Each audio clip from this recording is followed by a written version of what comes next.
So, nakikipag-ugnayan na po tayo sa ilang mga opisyal na malapit kay President Marcos, and I am convincing them, I am presenting the case na mapapasok yung ICC dito sa ating bansa. So ngayon, assuming na maglabas ka ng arrest warrant yung ICC laban kay dating Pangulong Rodrigo Duterte, syempre we have to contend with the realities, political realities dito sa bansa natin, no?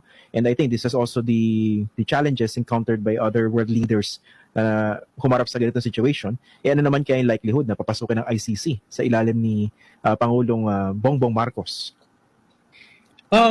Sa tingin ko, malaking posibilidad, ano? Kasi alam nyo, unang-una, iba yung polisiya ni President Marcos at ni President Duterte. Reversal yun. Ito isa pro-EJK, itong isa hindi, no? Pro-human rights siya, pero meron din siyang anti-illegal drug war, no? Na kung saan nire-respeto yung human rights, pero hinuhuli at kinukumpiska yung mga hinuhuli yung mga drug lord, kinukumpiska yung mga drugs. Nakita nyo, di ba? Ilan yung mga police generals na pinagtatanggal, ano? Noong panahon ni Duterte, ang pinagpapatay yung mga ordinaryong tao. Pero yung mga drug lord tsaka mga sindikato niya, mga senior officials ng PNP, protektado, no? So nakita natin yung polisiya iba. Tapos yung sa foreign policy ni President Marcos, nakita nyo iba yung niya, kung tinataboy ni Duterte yung international community at that time, sa kanya naman, hinihikayat niya.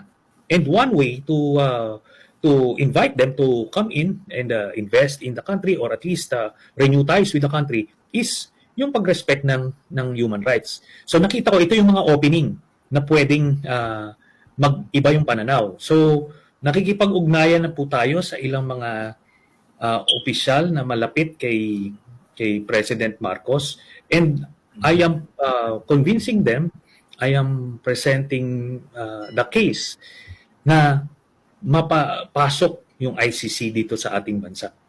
So far, ano ba yung signals na nakukuha nyo? Ano naman? Sa your initial conversations po? Well, sila?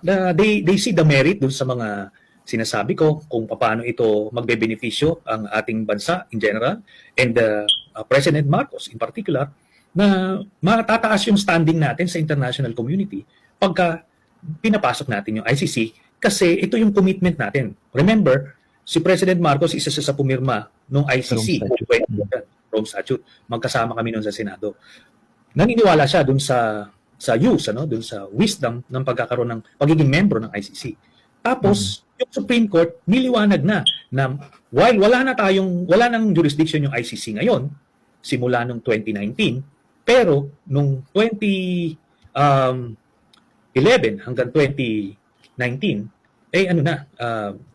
meron pa silang jurisdiction. So, yan yun. So, rule of law ito, respect for human rights. So, makikita ito ng international community. Tataas yung kanyang standing sa global community. Pero, Community of Nations. Community of Nations. Ngayon, ito. Bukod pa dyan, this is the right thing to do. Sinasabi ko, kailangan natin to gawin para hindi na ito maulit.